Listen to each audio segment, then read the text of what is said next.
നിങ്ങൾക്കറിയാമോ, Indian astrology പ്രകാരമുള്ള 27 നക്ഷത്രങ്ങൾക്കും അവരുടേത് മാത്രമായി ഒരു ക്ഷേത്രമുണ്ട്. അതെ, നിങ്ങൾക്ക് വേണ്ടി നിങ്ങൾക്ക് മാത്രമായൊരു ക്ഷേത്രം. ഇതിനെ നക്ഷത്ര ക്ഷേത്രം എന്നാണ് പറയുന്നത്. ഓരോരുത്തരും അവരവരുടെ നക്ഷത്ര ക്ഷേത്രങ്ങളിൽ ചെന്ന് പ്രാർത്ഥിച്ചാൽ അവരനുഭവിക്കുന്ന പല പ്രയാസങ്ങളിൽ നിന്നും അവർക്ക് ആശ്വാസം കിട്ടുമെന്നാണ് പറയുന്നത്. അതിനെ ഗ്രഹനില കാരണമുള്ള പ്രശ്നങ്ങളായിരുന്നാലും ശരി, അല്ലെങ്കിൽ ജീവിതത്തിൽ അല്ലാതെയുള്ള പ്രശ്നങ്ങളായിരുന്നാലും ശരി, ഇതിൽ നിന്നെല്ലാം വലിയ ആശ്വാസം ലഭിക്കാൻ അവരവരുടെ നക്ഷത്ര ക്ഷേത്രങ്ങളിൽ ചെന്ന് തൊഴാൻ പ്രാർത്ഥിക്കാൻ പറയുന്നു. ഇതിന് ഏറ്റവും നല്ലത് അവരവരുടെ പിറന്നാൾ ദിനമോ അല്ലെങ്കിൽ എല്ലാ മാസവും അവരുടെ നക്ഷത്രം വരുന്ന ദിവസവും നോക്കി അവരവരുടെ ക്ഷേത്രങ്ങളിൽ പോയി പ്രാർത്ഥിക്കുന്നതാണ്. ചില നക്ഷത്രവും അവരുടെ നക്ഷത്ര ക്ഷേത്രങ്ങളെക്കുറിച്ച് നമുക്കിന്ന് കേൾക്കാം.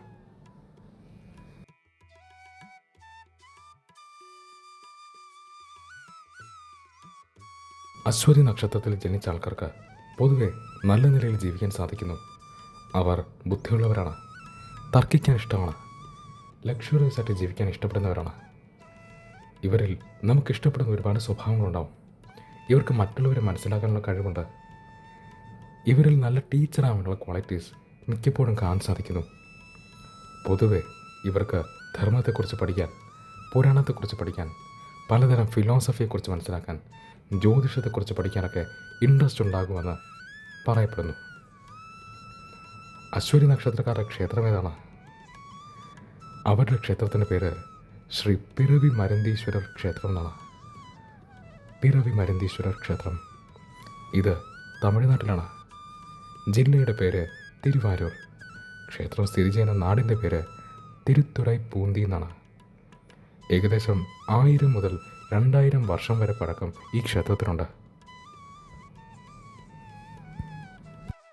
ഈ ക്ഷേത്രത്തിന് ഇങ്ങനൊരു പേര് വരാൻ രസകരമായ കാരണമുണ്ടെന്ന് ചില ആൾക്കാർ പറയുന്നു. എന്തെന്നോ, ക്ഷേത്രത്തിൻ്റെ പേര് ശ്രദ്ധിച്ചു നോക്കൂ. പിറവി മരുന്തീശ്വരർ.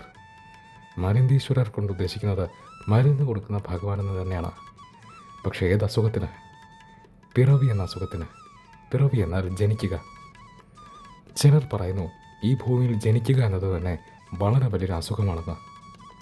ഓർത്താൽ ശരിയാണ്. അവസാനമില്ലാത്ത ജനനം, വീണ്ടും വീണ്ടും ജനിച്ചുകൊണ്ടേയിരിക്കുക. ഒരു ജന്മം കഴിഞ്ഞാൽ അടുത്ത ജന്മം. ഓരോ ജന്മത്തിലും പലതരം വിഷമങ്ങൾ, പ്രയാസങ്ങൾ. ഇങ്ങനെ അവസാനമില്ലാത്ത ഈ ജനനം എന്ന അസുഖത്തിൽ നിന്നും മുക്തി കൊടുക്കുന്ന ഭഗവാൻ, അതിനുള്ള മരുന്ന് കൊടുക്കുന്ന ഭഗവാൻ പിറവി മരുന്തീശ്വരർ. ഇതാണ് അശ്വതി നക്ഷത്രക്കാർക്കുള്ള ക്ഷേത്രം. ഇനി നമുക്ക് അടുത്ത നക്ഷത്രത്തിലേക്ക് പോകാം. ഭരണി. ഭരണി നക്ഷത്രക്കാരുടെ ക്ഷേത്രത്തിൻ്റെ പേര് ശ്രീ അഗ്നീശ്വരർ ക്ഷേത്രം എന്നാണ്. ഈ ക്ഷേത്രം തമിഴ്നാട്ടിലാണ്. പറയുന്നത് പൊതുവെ ഭരണി നക്ഷത്രക്കാർക്ക് അവരുടെ ശത്രുക്കളെ നേരിടാനുള്ള പ്രാപ്തിയുണ്ടെന്നാണ്. ഇവർ ഒരുപാട് നന്ദിയുള്ളവരാണെന്ന് പറയപ്പെടുന്നു. ദാനം അഥവാ ചാരിറ്റി പോലുള്ള പ്രവർത്തനങ്ങൾ ഇവർക്ക് വളരെയധികം ഇഷ്ടമാണ്. ഇവർ പൊതുവെ ആരെയും ആശ്രയിക്കാതെ ജീവിക്കുന്ന ആൾക്കാരാണ്. ഭരണി നക്ഷത്രക്കാരുടെ ക്ഷേത്രം ശ്രീ അഗ്നീശ്വരർ ക്ഷേത്രമാണ്. ഇത് തമിഴ്നാട്ടിൽ നാഗപട്ടണം ജില്ലയിൽ നല്ലാടൈ എന്ന സ്ഥലത്താണ് സ്ഥിതി ചെയ്യുന്നത്. ഈ ക്ഷേത്രത്തിനും ഏകദേശം 1000 മുതൽ 2000 വർഷങ്ങളുടെ പഴക്കമുണ്ട്. അടുത്ത നക്ഷത്രം കാർത്തികയാണ്. പറയുന്നത് കാർത്തിക നക്ഷത്രത്തിൽ ജനിക്കുന്ന ആൾക്കാർ പൊതുവെ സാമ്പത്തികമായി എപ്പോഴും അത്യാവശ്യം നല്ല നിലയിലായിരിക്കുന്നതാണ്. ഇവർക്ക് ഇവരെ ഏൽപ്പിക്കുന്ന ജോലി ചെയ്തു തീർക്കാനുള്ള കഴിവും പ്രാപ്തിയും എപ്പോഴും കാണാൻ സാധിക്കുന്നു. ഇവർക്ക് ധർമ്മത്തെക്കുറിച്ച് പഠിക്കാൻ വലിയ ഇൻട്രസ്റ്റ് ആണത്രേ. കലകളിലും ഇവർക്ക് പൊതുവെ ഇൻട്രസ്റ്റ് കാണാറുണ്ട്. ഇവർക്ക് ഒരുപാട് പഠിക്കുന്നതിനോട് വലിയ താല്പര്യമില്ല എന്ന് പറയുന്നു. എന്നാലും ഇവർ ചെയ്യുന്ന ജോലി എന്താണോ അതിനാവശ്യമായിട്ടുള്ള പഠിത്തം അവർ എപ്പോഴും ഉറപ്പുവരുത്തുന്നു. കാർത്തിക നക്ഷത്രക്കാരുടെ ക്ഷേത്രത്തിൻ്റെ പേര് ശ്രീ കാർത്തിക സുന്ദരേശ്വരർ ക്ഷേത്രം എന്നാണ്. ഈ ക്ഷേത്രം തമിഴ്നാട്ടിലാണ്.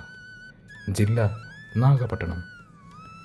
ഈ ക്ഷേത്രം ഇരിക്കുന്ന ഗ്രാമത്തിൻ്റെ പേര് കാഞ്ചന ഗ്രാമം എന്നാണ്. ഏകദേശം 2000 മുതൽ 3000 വർഷം വരെ ഈ ക്ഷേത്രത്തിന് പഴക്കമുണ്ടെന്ന് പറയുന്നു. നിങ്ങൾക്ക് ഇന്നത്തെ വീഡിയോയിലെ അറിവ് ഇഷ്ടമായെങ്കിൽ തീർച്ചയായിട്ടും കമൻസിലൂടെ അറിയിക്കുക. ഏതെങ്കിലും ഒരു നക്ഷത്രത്തിൻ്റെ ക്ഷേത്രത്തെക്കുറിച്ച് നിങ്ങൾക്കറിയാൻ താല്പര്യമുണ്ടെങ്കിൽ തീർച്ചയായിട്ടും നക്ഷത്രം കമൻറ്റ് ചെയ്യുക.